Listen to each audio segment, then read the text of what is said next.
సీతారామాభ్యాం నమః. శ్రీ గురుభ్యో నమః. శ్రీమద్ వాల్మీకి రామాయణము బాలకాండము 46వ సర్గము. ఇంద్రుని సంహరింపగల పుత్రుని పొందుటకై దితి తపము చేయుట. ఇంద్రుడు ఆమె గర్భస్థ శిశువును 7 ముక్కలు చేయుట. ఓ రామ, క్షీరసాగర మథన సమయమున దేవాసుర యుద్ధమునందు తన పుత్రులు హతులు కాగా దితి మిక్కిలి దుఃఖితయై మరీచ మహర్షి కుమారుడును తనకు భర్తయు అయిన కాశ్యప మహర్షి దగ్గరికి వెళ్ళి ఇలా మొరపెట్టుకుంది. ఓ మహాత్మా, బలశాలురైన నీ కుమారులు దేవతలు నా పుత్రులను దైత్యులను వధించారు. పుత్రశోకముచే నేను విలవెల్లాడుతున్నాను. కనుక నేను గొప్ప తపస్సు చేసి ఇంద్రుని చంపగల బలిష్ఠుడైన కుమారుని పొందగోరుచున్నాను. అందువలన నేను తీవ్రముగా తపస్సు చేయుటకు అనుజ్ఞనివ్వండి. ఇంద్రుని సంహరించి ముల్లోకములను నియంత్రింపగల పుత్రుని ప్రసాదించండి. పుత్రదుఃఖంతో పరితపిస్తున్న దితి యొక్క మాటలను ఆలకించి మరీచి పుత్రుడును మహాతేజస్వియు అయిన కాశ్యప మహాముని ఆమెతోటి ఇట్లు అభయవచనములను పలికాడు. ఓ తపోధనురాల, అట్లే సుమా, నీకు శుభమగుగాక.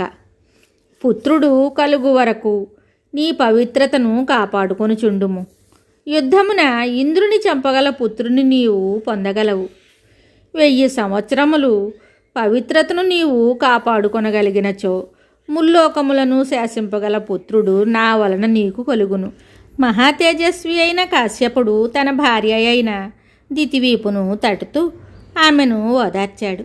తరువాత ఆమె ఉదరమును స్పృశించి నీకు పుత్రలాభము కలుగుగాక అని పలికి ఆ మహర్షి తపస్సు చేయటానికై వెళ్ళాడు. ఓ నరోత్తమ, ఆ కాశ్యపుడు అలా వెళ్ళిన తరువాత దితి చాలా సంతోషించి కుశప్లవనము అను పేరుగల క్షేత్రమును చేరి తీవ్రముగా తపస్సు ఆచరించెను. ఓ నరశ్రేష్ఠ, దితి అట్లు తపస్సు చేస్తూ ఉండగా దేవేంద్రుడు ఆమెకు వినయ విధేయతలతో సపర్యలు చేయసాగాడు. ఇంద్రుడు ఆమెకు అగ్నిని, కుశలను, సమిధలను, జలములను, కందమూల ఫలములను ఇంకను వలసిన వాటినన్నింటినీ సమయమును గుర్తించి సమకూరుస్తూ ఉన్నాడు. అతడు మాతృభావంతో దితికి పాదములొత్తుట మొదలగు పరిచర్యలను, శ్రమను తొలగించుటకై చామరములతో వీచుట మొదలగు సేవలను ఎల్లవేళలా ఆచరిస్తూ ఉన్నాడు.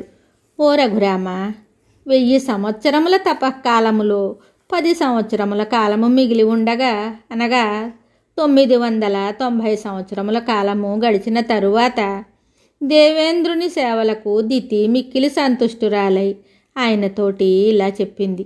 ఓ దేవేంద్ర, మహాత్ముడైన నీ తండ్రియగు కశ్యపుని నేను ప్రార్థించగా ఆయన 1000 సంవత్సరముల తపఫలముగా నీకొక పుత్రుడు కలుగును అని నాకు వరమిచ్చారు. ఓ పరాక్రమశాలి, నా తపోదీక్షా కాలము ఇంకను 10 సంవత్సరములు మిగిలి ఉన్నది.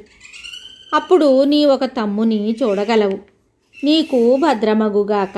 కుమారా, నిన్ను హతమార్చగల ఒక పుత్రుని నాకు ప్రసాదింపుమని కాశ్యపుని కోరి ఉన్నాను. ఆ పుత్రుడు నిన్ను జయించుటకు ఉత్సుకుడైనప్పుడు నేను అతనిని శాంతపరుస్తాను. అప్పుడతడు నీ ఎడల వైరభావమును వీడి భ్రాతృభావమును చూపును. అతడు సాధించిన ముల్లోకాధిపత్యమును అతనితో కూడి నీవును అనుభవింపగలవు. దితి ఇంద్రునితో ఈ విధంగా పలుకుతూ ఉండగా ఇంతలో మధ్యాహ్న సమయం అయ్యింది. అంతటా నిద్ర ముంచుకొని వచ్చుటచే ఆమె వివశయై తూలిపోసాగింది. అప్పుడు ఆమె శిరస్సు పాదములకు తాకింది. ఆమె పగటిపూట నిద్రకు లోనగుట, ఆమె కేశములు పాదధూళిని స్పృశించుట అను దోషముల కారణంగా ఇంద్రుడు ఆమె అశుచి అయినట్లు తెలుసుకుని సంతోషముతో దరహాసం చేశాడు. శ్రీరామ, తరువాత ఇంద్రుడు ఆమె గర్భమున ప్రవేశించి ధైర్యము వహించి గర్భస్థ శిశువును 7 ముక్కలుగా చేశాడు. ఓ రామ, ఇంద్రుడు 100 అంచులు గల తన వజ్రాయుధముతో ఛేదింపగా అది ఆ శిశువు బిగ్గరగా ఏడ్చింది. అంతటా దితి మేల్కొంది. అలా ఏడుస్తూ గర్భమందున్న శిశువుతో ఇంద్రుడు ఏడవకుము ఏడవకుము అని పలుకుతూ మరలా దానిని ఛేదించాడు. అంతటా దితి ఇంద్రునితో శిశువును చంపకము అని పలికింది. తరువాత ఇంద్రుడు తల్లి మాటలపై గౌరవం ఉంచి గర్భమునందుండి బయటపడ్డాడు. వజ్రాయుధమును ధరించి ఉన్న ఇంద్రుడు అంజలి ఘటించి దితితోటి ఇలా అన్నాడు: ఓ దేవి, పాదముల వైపు శిరస్సును ఉంచి నిద్రించుట వలన నీవు అశుచివైతివి. ఈ అవకాశమును చూసుకొని యుద్ధమును నన్ను చంపనున్న వానిని 7 ముక్కలుగా చేసి తిని. అమ్మా, నన్ను క్షమింపుము.